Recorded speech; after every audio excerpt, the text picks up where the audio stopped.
2018 മുതൽ ഈ കഴിഞ്ഞ സെപ്റ്റംബർ മാസം വരെ എൻ്റെ കൂടെ ഞാൻ കണ്ടിന്യൂസ് ആയിട്ട് ഉപയോഗിച്ചുകൊണ്ടിരുന്നൊരു മെഷീനായിരുന്നു ഈ സിംഗറിൻ്റെ ബേസ് മോഡൽ കേട്ടോ. ഈ കഴിഞ്ഞ വർഷങ്ങളിൽ വളരെ കുറച്ച് വിരലിലുണ്ടാവുന്ന ഡ്രസ്സുകൾ മാത്രമേ ഞാൻ പുറത്ത് തയ്ക്കാൻ കൊടുത്തിട്ടുള്ളൂ. ബാക്കി മാക്സിമം ഞാൻ ഈ മെഷീനെ മുതലാക്കിയിട്ടുണ്ട്. അത്രയ്ക്ക് ഞാൻ ഇതിനകത്ത് തയ്ച്ചിട്ടുണ്ട്. പിന്നെ അല്ലാതെ ഓർഡറൊക്കെ പുറത്തുനിന്ന് കിട്ടി തുടങ്ങിയപ്പോഴാണ് ഞാൻ പുതിയൊരു ഇൻഡസ്ട്രിയൽ മെഷീൻ എടുക്കാനായിട്ട് തീരുമാനിച്ച് ഞാൻ വാങ്ങിച്ചത്. 2-3 മോഡൽ നോക്കി വെച്ചിട്ടാണ് പോയെ. ആദ്യം തീരുമാനിച്ചത് ഉഷ S2 എടുക്കാനായിരുന്നു. 1-2 കടയിലൊക്കെ കയറി ചെന്ന് കഴിഞ്ഞപ്പോൾ അവർ S2 ഭയങ്കര എടുക്കുക, അതാണ് നല്ലതെന്നൊക്കെ പറഞ്ഞു. അവസാനം തൊടുപുഴയിൽ ഒരു കട കൂടി ബാക്കിയുണ്ടായിരുന്നു. ജോസ്കോയുടെ തൊട്ടടുത്തുള്ള PJ സൂയിങ് എന്ന് പറഞ്ഞിട്ടൊരു ഷോപ്പ്.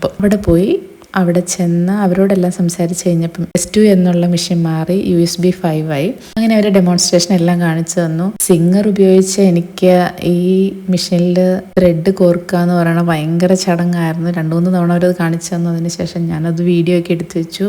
സിംഗറിൽ ത്രെഡ് ഇടാനായിട്ട് വലിയ പാടൊന്നുമില്ല, വളരെ എളുപ്പമാണ്. ആദ്യം ഇതിടുമ്പോൾ ഒരു ബുദ്ധിമുട്ടായിരിക്കും, സിംഗർ പോലുള്ളൊരു മെഷീനൊക്കെ ഉപയോഗിച്ചിട്ട് ഇതിടുമ്പം. പിന്നെ എല്ലാം അങ്ങനെയല്ലേ, 2-3 തവണയൊക്കെ എല്ലാം ട്രൈ ചെയ്ത് കഴിയുമ്പോൾ ഓട്ടോമാറ്റിക്കായി നമ്മുടെ കൈക്കുള്ളിലിരിക്കും. ഞാൻ പല കടകളിലും വിളിച്ചന്വേഷിച്ചായിരുന്നു, കോട്ടയം, പാല, അങ്ങനെ 1-2 കടകളിൽ. അവിടെ എല്ലാം 24, 23.5 അങ്ങനെയൊക്കെയാണ് പറഞ്ഞത്. പക്ഷെ ഇവരെനിക്ക് 23,000-ന് വീട്ടിലെത്തിച്ച് തന്നു. ഇതിൻ്റെ കൂടെ കുറച്ച് സ്ക്രൂ ഡ്രൈവർ കാര്യങ്ങളെല്ലാം കൂടാതെ 2 ബോബിൻ കേസ്, നീഡിൽ ഒക്കെ കിട്ടിയിട്ടുണ്ടായിരുന്നു. ആദ്യത്തെ തവണ ഒഴിക്കുന്ന ഓയിൽ നമ്മൾ 3 മാസം കഴിയുമ്പോൾ തന്നെ അത് ചേഞ്ച് ചെയ്ത് കൊടുക്കണം. പിന്നെ ഒഴിച്ചു കൊടുക്കേണ്ടത് ഓരോ 6 മാസം കൂടുമ്പോഴേക്കുമാണ്. എല്ലാവരും വീട്ടിൽ വന്ന് ഇൻസ്റ്റാൾ ചെയ്ത് തന്നോളും. ഇതിൽ ഞാൻ നോക്കിയിട്ട് ഇച്ചിരി പണി വരാൻ പോകുന്നത് ആ മോട്ടർ പൊക്കി എണ്ണ ഒഴിക്കുക എന്നുള്ളതാണ്. കാരണം അതിന് അത്യാവശ്യം നല്ല വെയിറ്റ് ഉണ്ട്. അതൊന്ന് പൊക്കി ചരിച്ച് വെച്ച് അതിനകത്തേക്ക് എണ്ണ ഒഴിക്കുക എന്നുള്ളൊരു ടാസ്ക് ആയിട്ടാണ് എനിക്ക് തോന്നിയത്. കാരണം ഞാനൊന്ന് തന്നെ പൊക്കാൻ നോക്കിയിട്ട് നല്ല ബുദ്ധിമുട്ടായിരുന്നു. പിന്നെ കിട്ടിയ ഒരു പണിയെന്ന് പറയുന്നത്, നമുക്ക് വേണ്ടത് പവർ പ്ലഗ് ആയിരുന്നു.